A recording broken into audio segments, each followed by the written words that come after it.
जितिया मतलब 1-2 महीना में आयत तो अपना सबके जितिया में जना ओठगन करे छियै तो ओहिमे ओठगन में ई आमट जरूर लोग खाइ छथिन। दही चूड़ा आमट अहाँ अनदिनो यदि मोन हुए जे हम चूड़ा फुला के आमट फुला के खाए तो अनदिनो खा सकै छी, लेकिन जितिया में जरूर लोग खाइ छथिन। गाँव घर में तो अपन लेल आम काठी फड़ै छै, अपन लोग बनबै छथिन बेसी।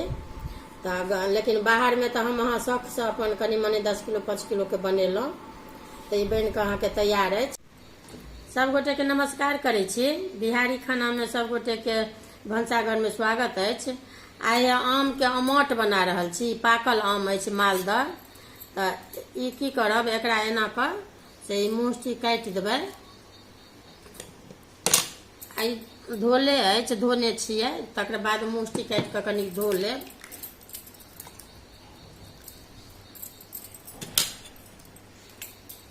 ई अमट अहाँके सालो भरि रखबै तऽ रहि जाइ छै। चूड़ा दही अमट खइयो तऽ नीक लागत। अब एकरा ने से काटि ई जे काटि लेलहुँ मुठी, आब ई ने से चालनि के अथी अछि, एहि पर अहाँके गाढ़ करै छी एना कर।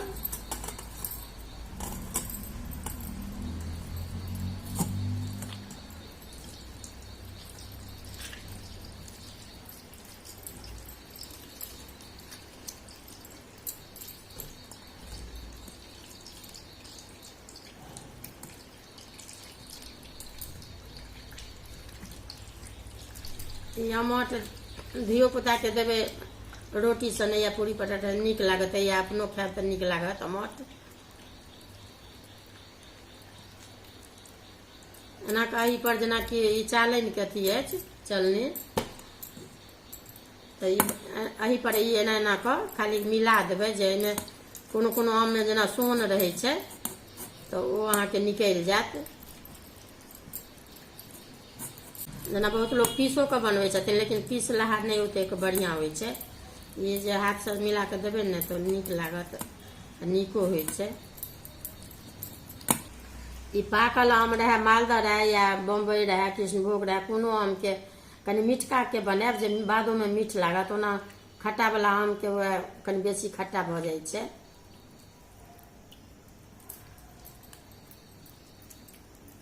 मालदह अहाँके निकहा मालदह बड़का अछि। देखियो जेना ई सब छै ने तो ई सब हटा देबै, ई सब नहीं देबै जे बाद में खाए में कनी सोन सोन जकाँ बुझायत, तो ई सब हम छोड़ दै छियै, ई सब नहीं देबै। हम दुनू आम के गाड़ि लेलहुँ। देखियो ई अहाँके छिपली पर चाहबै में तो ओहू में बन सकैया, या प्लास्टिक पर देबै तो और बढ़िया उदारे में सुविधा हैत। ओहू पर उधर जाइ छै छिपली में।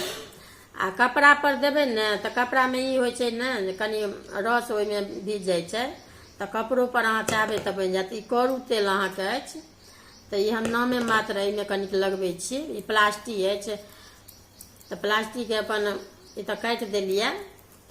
जेना चाहबै जेना नहियो काटी, लम्बा बेसी बनाबी तो अपन नमरे रह देबै।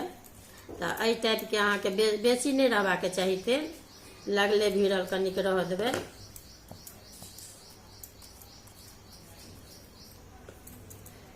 जना एक बेर अथी हाथ में लगा लेब ने आ लगा देबै प्लास्टिक में, तो जेना कि आइ बनबै छियै ने तो जना भरि दिन रौद लागल तो साँझ में उतरि जायत।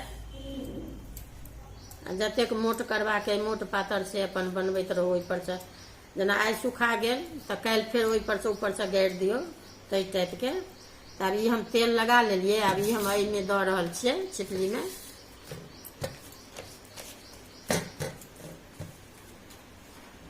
एहिमे एहि दुआरे दै छी जेनाकि झाँपै वाला रहै छै ने, एना कऽ झाँपि देलहुँ तो जेना कीड़ा मकोड़ा अहाँके नहीं लागल आ सुखा जाइ छै, रौदो लागल। एखन अहाँके जना पहिले दिन छै तो ई पहिले दिन में खाली अहिना के की करब, ई तो मिलले अछि सबटा देखाइए देलहुँ हैं। ई खाली अहिना कऽ के रौद में दऽ देबै।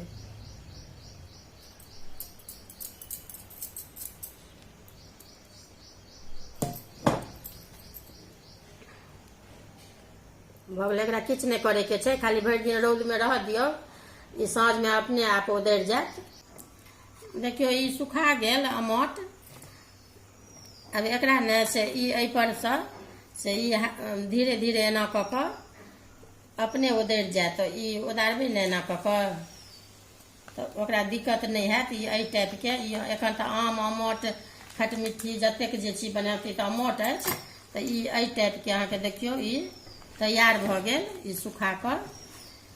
आब एकरा की करब, ई राखैवला भऽ गेलै। तऽ आब ई उधरि गेल, देखा देलहुँ उधारि कऽ। तऽ ई मोड़ि कऽ अहाँ एना कऽ कऽ से राखि सकै छी।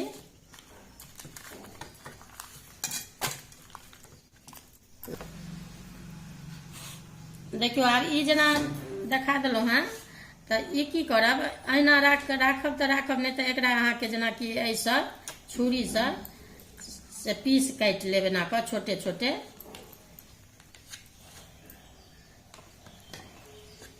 जेना देखियौ ई अलग अलग पीस भऽ गेल।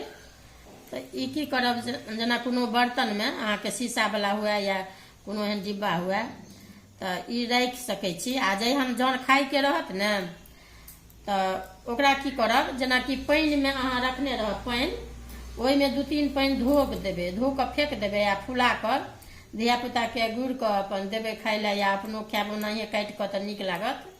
तऽ आब ई बनि कऽ अहाँके तैयार भऽ गेल। एकरा अहाँ जतेक मोट कऽ सकै छी से बना सकै छी। तऽ ई अहाँके अमोट बनि कऽ तैयार अछि। कमसँ कम 1 सप्ताह बनलाके बाद बुझबै जे आब बनि गेलै एहि टाइपके, हाथमे नहि लागत। देखियौ एको रत्ती, तऽ बुझबै जे ई बनि कऽ तैयार भऽ गेल। 1 सप्ताह रौद लगलाके बाद तहन राखि सकै छी। देखबै अगर वीडियो नीक लागत तऽ लाइक करब।